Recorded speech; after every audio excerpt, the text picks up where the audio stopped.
વિદ્યાર્થી મિત્રો, મારી યુટ્યુબ ચેનલમાં તમારું હાર્દિક સ્વાગત છે. આજે આપણે ટીવાય બીકોમમાં સેમ 5ની અંદર મેનેજમેન્ટ એકાઉન્ટિંગમાં તેના લક્ષણો, એનું કાર્યક્ષેત્ર અને સંચાલનના જુદા જુદા કાર્યોમાં શું ઉપયોગ આવે છે એના વિશે આપણે ચર્ચા કરશું.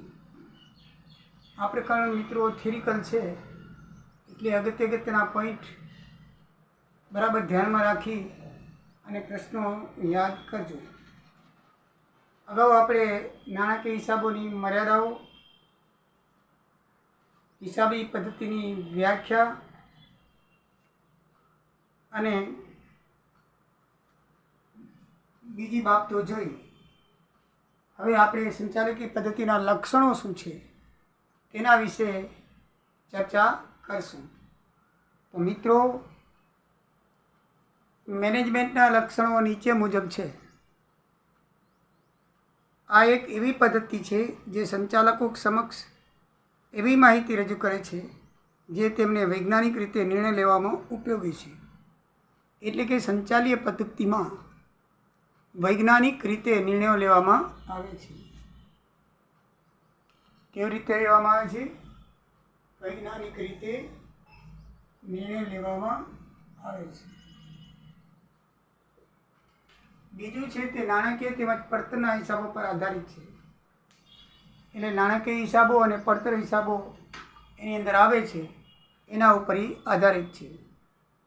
ત્રીજું છે ધંધાકીય એકમોના બધા જ પાસાઓની યોજના અને બજેટ તૈયાર કરવામાં ઉપયોગી નીવડે છે. દાખલા તરીકે ઉત્પાદન બજેટ છે, વેચાણ બજેટ છે વગેરે બજેટો નક્કી કરવામાં એની માહિતી ઘણી બધી ઉપયોગી નીવડે છે, કારણ કે લગભગ બધા જ પાસાઓની એનામાં અભ્યાસ કરવામાં આવે છે, જેથી તેની માહિતી સંચાલકીય પદ્ધતિમાં ઉપયોગી નીવડે છે. તેમાં બધા જ વ્યવહારોનું વિશ્લેષણ થતું હોવાથી અગાઉ કરેલા કાર્ય સાથે ખરેખર થયેલ કામની સરખામણી થઈ શકે છે. આ પદ્ધતિની અંદર એક વ્યવહારનું વિશ્લેષણ થાય છે, અર્થકરણ થાય છે, પૃથ્થકરણ થાય છે, જેથી કરીને ખરેખર કામની જે ખરેખર કામ થયું હોય એની સરખામણી અંદાજિત કામ સાથે થઈ શકે છે, જેથી આપણને ખ્યાલ આવે કે અંદાજ કેટલો આપણો સાચો હતો. પછી અમુક સમયના અંતરે સંચાલકો સમક્ષ છેલ્લામાં છેલ્લી માહિતી રજૂ કરી શકાય છે. દાખલા તરીકે કામ ચાલતું હોય અને સંચાલકોને કોઈ માહિતી ભાઈ કેટલું ઉત્પાદન થયું, કાચો માલ કેટલો છે વગેરે માહિતી જોઈતી હોય તો છેલ્લામાં છેલ્લી માહિતી એ રજૂ કરી શકાય છે. રજૂ કરેલા પત્રકોને બજેટ વગેરેનું અર્થઘટન કરી ધંધાકીય ભાવિ નીતિ ઘડી શકાય છે. બજેટો ઉપરથી, રજૂ થયેલા પત્રકો ઉપરથી અર્થઘટન કરી, વિસ્તૃત છાવણી કરી અને વિશ્લેષણ કરી ધંધાકીય ભાવિ નીતિ ઘડી શકાય છે કે ભવિષ્યમાં આપણે ધંધાને આગળ લાવવા માટે શું પગલાં લેવા જોઈએ, ભવિષ્યમાં નાણાકીય જરૂરિયાત માટે આપણે શું આયોજન કરવું જોઈએ, એ બધી નીતિ ઘડી શકાય છે. એવી હિસાબી માહિતી રજૂ કરી શકાય છે કે જેથી સંચાલકોને અંકુશ રાખવામાં ઉપયોગી નીવડે. દરેક તબક્કે એવી માહિતી રજૂ કરવામાં આવે છે જેથી સંચાલકો એ પદ્ધતિ ઉપર સારી રીતે અંકુશ રાખી શકે છે.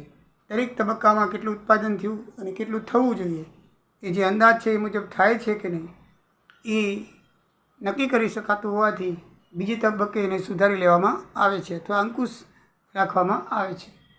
આ સંચાલકીય નિર્ણય લેતી પદ્ધતિ નથી, પણ નિર્ણય લેવામાં મદદરૂપ થાય છે. આ પદ્ધતિ છે એ તમારા ઉદ્યોગને નાણાકીય રીતે અથવા આર્થિક રીતે અથવા તો ભવિષ્યમાં ઉત્પાદન વિશે કોઈ પણ નિર્ણય લેવા હોય તો એની અંદર એ મદદરૂપ થાય છે. આ નિર્ણય પોતે લેતી નથી, પણ નિર્ણય લેવામાં શું થાય છે? મદદરૂપ થાય છે. તો મિત્રો, આ એના 8 લક્ષણ છે. કેટલા લક્ષણ છે? 8 લક્ષણ છે.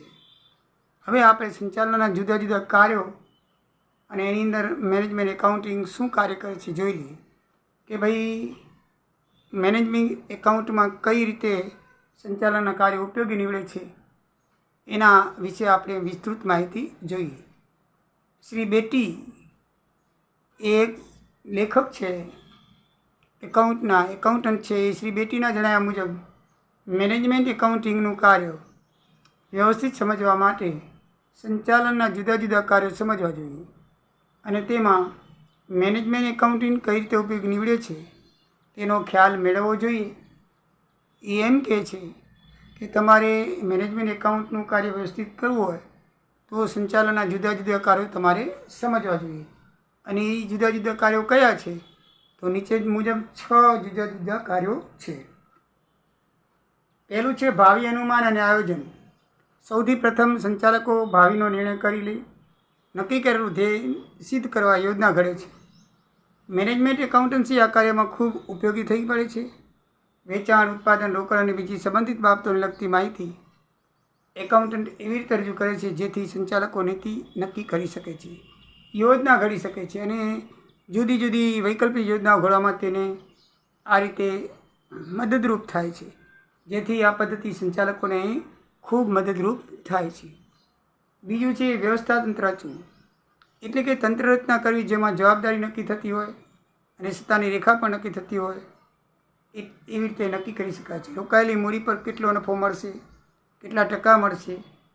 એકાઉન્ટન્ટ આથી આગળ વધે છે અને મજબૂત વ્યવસ્થા તંત્રની રચના કરે છે. બજેટ ઉપર ભાર મૂકીને બજેટરી કંટ્રોલ પણ જાળવવામાં મદદરૂપ થાય છે. ત્રીજું છે દોરવણી આપવી. કામદારોને, કર્મચારીઓને માર્ગદર્શન કે સલાહ સૂચન આપવું હોય, તેમનો જુસ્સો ટકાવવો હોય તો તેનો સહકાર મેળવવો હોય તો એ થઈ શકે છે.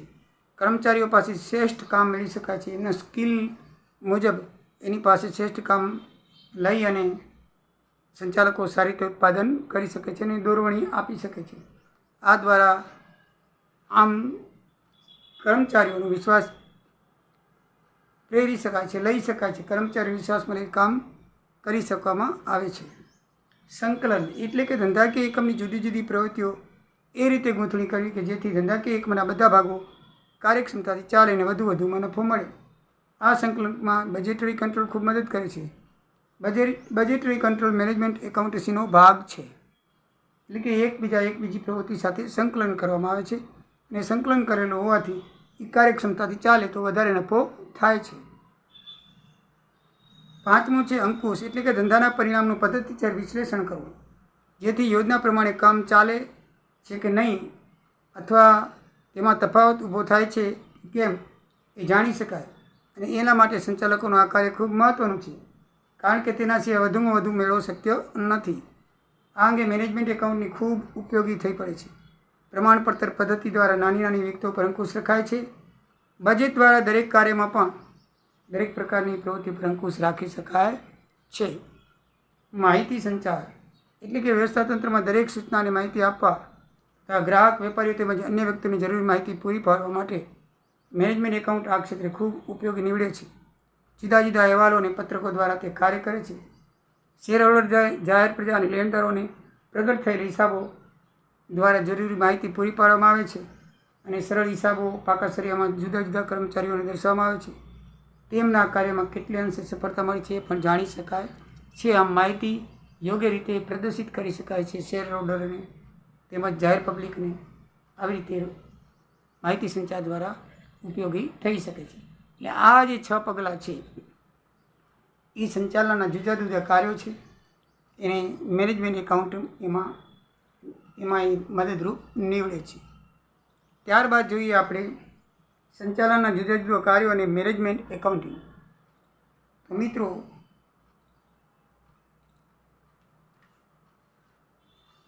એ જોઈ ગયા. હવે પાછી જોઈએ સંચાલકીય હિસાબી પદ્ધતિનું કાર્યક્ષેત્ર કેટલું છે. સંચાલકીય હિસાબી પદ્ધતિ એટલે હિસાબી માહિતી સંચાલકો સમક્ષ એવી રીતે રજૂ કરવાની પદ્ધતિ જેથી સંચાલકોને નીતિ ઘડતરમાં ઉપયોગી બને અને તેના કાર્યક્ષેત્રમાં મદદરૂપ બને. તો એનું કાર્યક્ષેત્ર કયું છે? તો એક છે નાણાકીય હિસાબો. સંચાલકીય હિસાબી પદ્ધતિ એ નાણાકીય હિસાબોની માહિતીની સંચાલકો સમક્ષની રજૂઆત છે. આમ તેનો મૂળભૂત આધાર જ નાણાકીય હિસાબો છે. તેના વિના સંચાલકો કામગીરી પર સંપૂર્ણ અંકુશ રાખી શકતા નથી. મેઇન પદ્ધતિ તો આ છે. નાણાકીય હિસાબો યોગ્ય રાખવા જોઈએ, બરાબર રાખવા જોઈએ. એનું કાર્યક્ષેત્ર નાણાકીય હિસાબો જ છે. એ એકદમ અગત્યની બાબત છે. એના ઉપર જ આપણે અંકુશ જાળવવાનો હોય છે અને નાણાકીય હિસાબોના આધારે જ આ બધી કામગીરી થાય છે. પડતરના હિસાબોની પદ્ધતિઓ જેવી કે પ્રમાણ પડતર પદ્ધતિ, સીમાંત પડતર પદ્ધતિ, વૈકલ્પિક પડતર પદ્ધતિ, તફાવત પડતર પદ્ધતિ, અન્ય પદ્ધતિઓ કેટલી બધી છે. બધી હિસાબી પદ્ધતિ વગર અધૂરી ગણાય. આવી પદ્ધતિઓ દ્વારા સંચાલકો ધંધાકીય કામગીરી ઉપર યોગ્ય અંકુશ રાખી શકે છે. આ પદ્ધતિઓ દ્વારા જ એ ધંધામાં અંકુશ રહે છે. બજેટ દ્વારા અંકુશની પદ્ધતિ એ સંચાલકીય પદ્ધતિનો અંતર્ગત ભાગ છે. જેવા બજેટો તૈયાર કરવા, ખરેખર કામગીરીને બજેટના આંકડા સાથે સરખાવી વિચલનો ગણી તેના ઉપર અંકુશ રાખવો એ આ બાબતનો સમાવેશ થાય છે. બજેટ દ્વારા અંકુશ રાખી શકાય છે. ખોટા ખર્ચાઓનો છેદ ઉડાડી અને સાચા ખર્ચાઓમાં પણ અંકુશ રાખી ધંધાને પ્રગતિશીલ કરી શકાય છે. ઇન્વેન્ટરી પર અંકુશ રાખવો એ ધંધા પર અંકુશ રાખવા માટે અતિ આવશ્યક છે. તેથી સંચાલકીય હિસાબ પદ્ધતિમાં માલ સામગ્રી અંકુશનો સમાવેશ થાય છે. કેટલી માલ સામગ્રી ખરીદી, કેટલો કાચો માલ ખરીદવો, નકામી વસ્તુઓ ન ખરીદવી, આ બાબત ઉપર આપણે બરાબર ધ્યાન આપવું જોઈએ, જેથી ધંધાના ઉત્પાદિત એકમોની પડતર છે એ ઓછી થાય. પુનઃસ્થાપનાના હિસાબો. કંપનીની મૂડી એકબંધ જળવાઈ રહે તે માટે મિલકતોની પુનઃસ્થાપના અને કિંમતને આધારે હિસાબો તૈયાર કરવા એ સંચાલકીય પુનઃસ્થાપનાને ધ્યાનમાં રાખીને જ નફાની ગણતરી કરવી જરૂરી છે.